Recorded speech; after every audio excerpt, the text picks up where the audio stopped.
Late Lyrics and Earlier, with many other verses, by Thomas Hardy. Apology.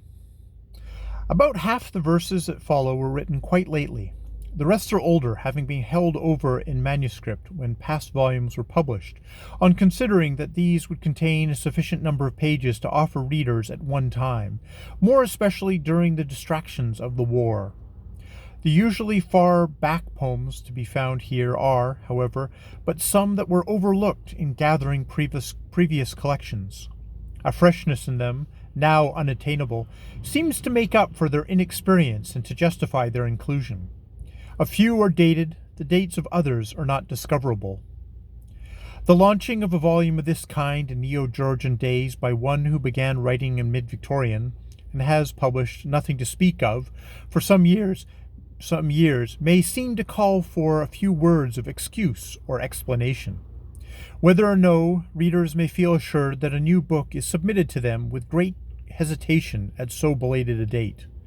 Insistent practical reasons, however, are among which were requests for some illustrious men of letters who are in sympathy with my productions, the accident that several of the poems have already seen the light, and that dozens of them have been lying about for years, compelled the course adopted, in spite of the natural disinclination of a writer whose works have been so frequently regarded askance by a pragmatic section here and there to draw attention to them once more. I do not know that it is necessary to say much on the contents of the book, even in deference to suggestions that will be mentioned presently. I believe those readers who care for my poems at all, readers to whom no passport is required, will care for this new installment of them, perhaps the last, as much as for any of that have preceded them. Moreover, in the eyes of a less friendly class, the pieces, though a very mixed collection indeed, contain, so far as I am able to see, little or nothing in technique or teaching that can be considered a Star Chamber matter, or so much as agitated to a lady's school, even though, to use Wordsworth's observation in his preface to Lyric Ballads, such readers may suppose that by the act of writing in verse an author makes a formal engagement that he will gratify certain known habits of association, that he not only thus apprises the reader that certain classes of ideas and expressions will be found in his book, but that others will be carefully excluded. It is true, nevertheless, that some grave, positive, stark delineations are interspersed among those of the passive, lighter, and traditional sort of presumably nearer to stereotyped tastes. For, while I am quite aware that a thinker is not expected, and indeed is scarcely allowed, now more than herefore, to state all that crosses his mind concerning existence in this universe, in his attempts to explain or excuse the presence of evil and the incongruity of penalizing the irresponsible, it must be obvious to open intelligences that, without denying the beauty and faithful service of certain venerable cults, such disallowance of obstinate questionings and blank misgivings tend to be paralyzed intellectual stalemate. Heine observed nearly 100 years ago that the soul has her eternal rights, that she will not be darkened by status nor lullabied by the music of bells. And what is today, in allusions to the present author's pages, alleged to be pessimism, is, in truth, only such questionings in the exploration of reality, and is the first step towards the soul's betterment, and the body's also. If I may be forgiven for quoting my own old words, let me repeat what I printed in this relation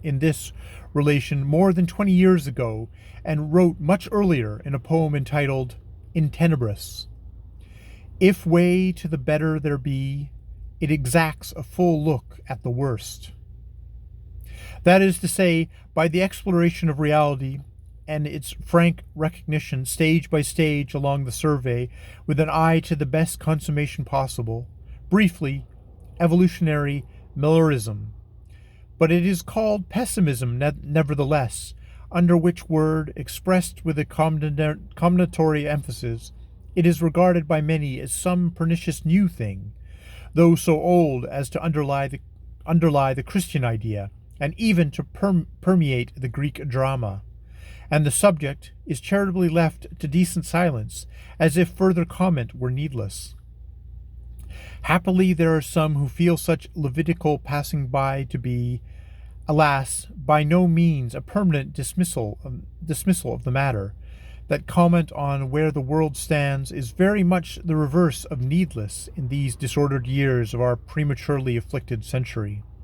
that amendment and not madness lies that way. And looking down the future, these few hold fast to the same, that whether the human and the kindred animal races survive till the exhaustion or destruction of the globe, or whether these races perish and are succeeded by others before that conclusion comes, pain to all upon it, tongued or dumb, shall be kept down to a minimum by loving kindness, operating through scientific knowledge and actuated by the modicum of free will conjecturally possessed by organic life, when the mighty necessitating forces, unconscious or other, that have the balancing of the clouds, happen to be in equilibrium, which may or may not be often. To conclude this question, I may add that the argument of the so-called optimist is neatly summarized in a stern pronouncement against me by my friend Mr. Frederick Harrison in a late essay of his, in the words, "This view of life is not mine." The solemn declaration does not seem to me to be so annihilating to the said view, really a series of fugitive impressions which I have never tried to coordinate, as is complacently assumed. Surely it embodies a too human fallacy quite familiar in logic. Next, a knowing reviewer, apparently a Roman Catholic young man, speaks with some rather gross instances of the suggesto falsi in his last article, of Mr. Hardy refusing consolation, the dark gravity of his ideas, and so on. When a positivist and a Catholic agree, there must be something wonderful in it, which should make a poet sit up. But, oh, 'twere that possible. I would not have alluded in this place or anywhere else to such casual personal criticisms, for casual and unreflecting they must be, but for the satisfaction of 2 or 3 friends in whose opinion a short answer was deemed desirable on account of the continual repetition of these criticisms, or more precisely quizzings. After all, the serious and truly literary inquiry in this connection is, should a shaper of such stuff as dreams are made on disregard considerations of what is customary and expected, and apply himself to the real function of poetry, the application of ideas to life, in Matthew Arnold's familiar phrase. This bears more particularly on what has been called the philosophy of these poems, usually reproved as queer. Whoever the author may be that undertakes such application of ideas in this philosophical direction, where it is specially required, glacial judgments must inevitably fall upon him amid opinions whose arbiters largely decry individuality, to whom ideas are oddities to smile at, who are moved by a yearning that the reverse of that of the Athenian inquirers on Mars Hill, and stiffen their features not only at a sound of a new thing, but at a restatement of old things in new terms. Hence, should anything of this sort in the following adumbrations seem queer, should any of them seem to good Panaglossians to embody strange and disrespectful conceptions of this best of all possible worlds, I apologize, but cannot help it. Such divergences, which, though piquant for the nonce, it would be an affectation to say are not saddening and discouraging likewise, may, to be sure, arise sometimes from superficial aspects only, writer and reader seeing the same thing at different angles. But in palatable cases of divergence they arise, as already said, whenever a serious effort is made towards that which the authority I have cited, who would now be called old-fashioned, possibly even parochial, affirm to be what no good critic could deny as poet's province, the application of ideas to life. One might shrewdly guess, by the by, that in such recommendations the famous writer may have overlooked the cold shouldering results upon an enthusiastic discipline that would be pretty certain to follow his putting the high aim in practice, and have forgotten the disconcerting experience of Gil Blas with the Archbishop. To add a few more words to what has already taken up too many, there is a contingency liable to miscellaneous verse that I have never seen mentioned, so far as I can remember. I mean the chance little shocks that may be caused over a book of various character, like the present and its predecessors, by the juxtaposition of unrelated, even discordant effusions, poems perhaps years apart in the making, yet facing each other. An odd result of this has been that dramatic anecdotes of a satirical and humorous intention, such e.g. as royal sponsors, following verse in graver voice, have been read as misfires because they raise the smile that they were intended to raise, the journalist, deaf to the sudden change of key, being unconscious that he is laughing with the author, and not at him. I admit that I did not foresee such contingencies as I ought to have done, and that people might not perceive when the tone altered. But the difficulties of arranging the themes in a graduated kinship of moods would have been so great that irrelation was almost unavoidable with efforts so diverse. I must trust for right note-catching to those finely touched spirits who can divine without half a whisper, whose intuitiveness is proof against all the accidents of inconsequence. In respect of the less alert, however, should anyone's train of thought be thrown out of gear by a consecutive piping of vocal reeds and jarring tonics, without a semiquaver's rest between, and be led thereby to miss the writer's aim and meaning in one out of two contiguous compositions, I shall deeply regret it. Having at last, I think, finished with the personal points that I was recommended to notice, I will forsake the immediate object of this preface, and, leaving late lyrics to whatever fate it deserves, digress for a few moments to more general considerations. The thought of any man of letters concerning to keep poetry alive cannot but run uncomfortably on the precarious prospects of English verse at the present day.